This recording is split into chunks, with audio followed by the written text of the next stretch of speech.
I remember this 4 years ago. Did like Robin, we had to. Your growth at 4 years has been nuts. Bro, you're a beast now. She's a little mouse. We had to film it like how many times? It was literally say this. Do you remember this? Do you remember this picture here? Do you remember this? Look. All right, press. Just start rolling. Yo. Okay. Well, we're just reminiscing now. 4 years ago. Wow. Wow. Yeah. 4 years ago. Well done you, Simon, just to say that. Well done me. Well done you. So proud of you, seriously. What are you talking about? Well done. Like, look, where are you after 4 years? Look where you are. I just forget about me. That is really, really good. It's crazy. Amazing. Appreciate you. You just mentioned the hotel that we were when you used the Derby Discovery Day, and look, Yes. look where is it now when we're there. Yeah, it's just a good feeling when I'm one of those who witnessed this from the beginning, Right. and we're still here seeing, because we are the only people will see that difference. Yeah. Me, Jeff, and all the old people. OGs. We'll see how you are progressing and how you're doing. Really, really amazing. Well done. Appreciate you. Good job. So I'm sat here with Mrs. Kandaka, aka Alaa, the Queen of the North, should we call you? The Queen of Leeds? No. Absolutely smashing it. For anyone that doesn't know you, do you just want to do a little quick introduction as to who you are, where you're from, and a little bit about you? Yeah. Hello, everyone. I'm Alaa Array. I am from Leeds. I'm originally from Sudan. I was born and raised in Emirates all my life till the uni when I went to Sudan and did my university study. And then I came to UK to do my master's degree in cybersecurity. So this is my job, my full-time job. It's all about IT. So I'm still doing my job as an IT engineer. And I do the rent-to-rent business. It's been 4 years now since I started this with you. I'm a mother of 3 kids. Yeah, that's it. Perfect. So you know, like you say, you've been doing this for a while now, 4 years. What's changed for you, you know? It changed everything in my life. It changed when I started this journey, and everyone say you need to know your why you're doing this. Originally it was, I wanna be rich. I wanna travel around. I wanna have a better lifestyle for my family. But I've only realized the why just last year when I had this incident in Sudan, and we had this war, and I was able to rescue my family because of my business. And this is the moment when I realized this is actually my why.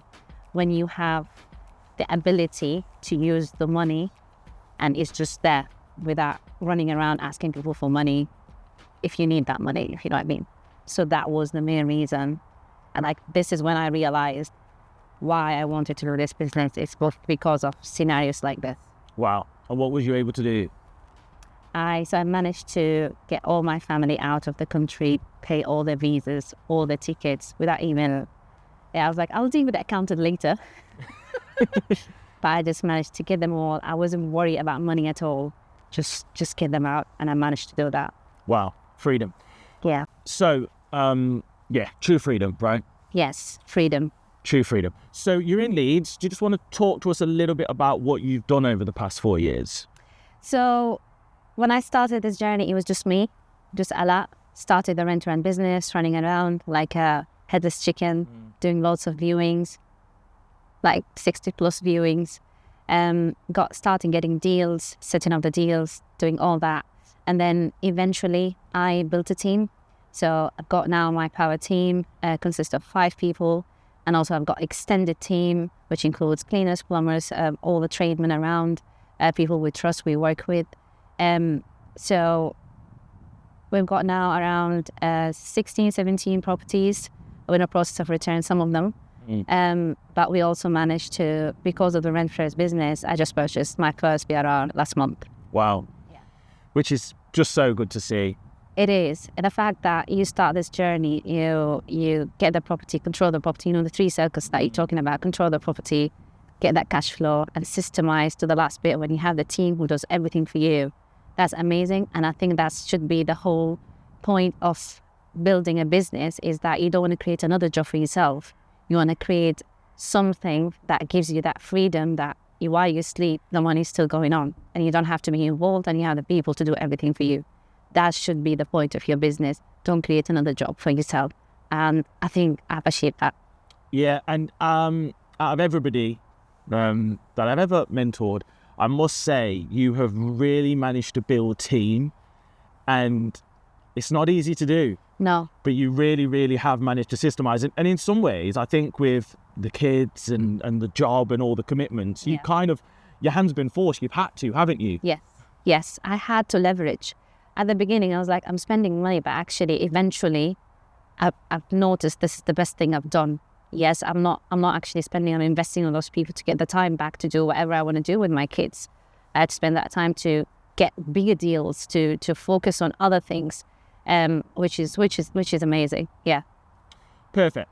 So very, very knowledgeable lady. So, would like to give as much value as possible. So I'm going to ask you just a few questions just to get some value and guidance. Yeah. So you started off with rent to HMO. Yes, correct. We was doing minimos. Yes. You've since transitioned to service accommodation. Where are you at now? What do you think is the perfect blend for you? There is no perfect kind of strategy for me. I think each one comes with its own pros and cons, and both they complete each other. The beauty about HMO, it's a stable income. It's, you know how much you get every month. It's easy to calculate, and once you've got the tenants in, that's done. That's property is done. Yes, you get some issues, or like they need something to be done on the property, but the team is handling this, which is fine. The SA business, obviously the obvious advantage of that is the cash flow you get out of it, but the disadvantage is the headache and the amount of management that you do in the business is big. So like I said, each one got its pros and cons and just complete each other. And I feel like whenever you have those periods in the SA where there is no bookings and a slowdown, HMO rescue that because the income is still going on. So I can't say this is better than this. I love them both together, and I will always continue both together. Beautiful. Now, a lot of you lot now, your idea of sourcing deals is just getting on Open Rent. And I'm thinking back, I swear Open Rent 1 isn't even really a thing 5 years ago. No. I know it wasn't with me. What is your favourite way to source deals? Tell everyone what you do. Literally tell everyone what you do. Everyone around you, tell them what you do. And I used to love these hacky tools that I do, is that I just go to a coffee shop, but I make sure I consistently go to that coffee shop every morning at this time, because I want to build a relationship with the staff, because they know me now. Oh, Alaa works in property. And I told them, actually, if you know someone else who works in the property, please guide that person to me. And the second hacking tool is that I always used to go there, and having a property book next to me is like a magnet to those property, and it says property in big bold word in the book. So it's just a magnet for those people in property to come in. And I got some people interested, and they came and talked to me. So tell everyone what you do, show them what you're doing anyway. That was my best way to get deals, going to networking events, speaking to different people, say the 60s, you standing up and say your pitch in 60 seconds is very important, because this is how you get the people to know you. And I'm a big believer of know, like, and trust. If they know you, they like you, they trust you, why not? They're going to give you the deal. What's your biggest time management hack? Consistency. So to being in a full-time job with the 3 kids and run that business, you have to be consistent with your time. You have to have a proper timetable every day. From this time to this time, what is your timetable look like? What are you going to do in this hour, this hour, this hour? And then you have to manage your time properly in order to be able to achieve what you want to achieve.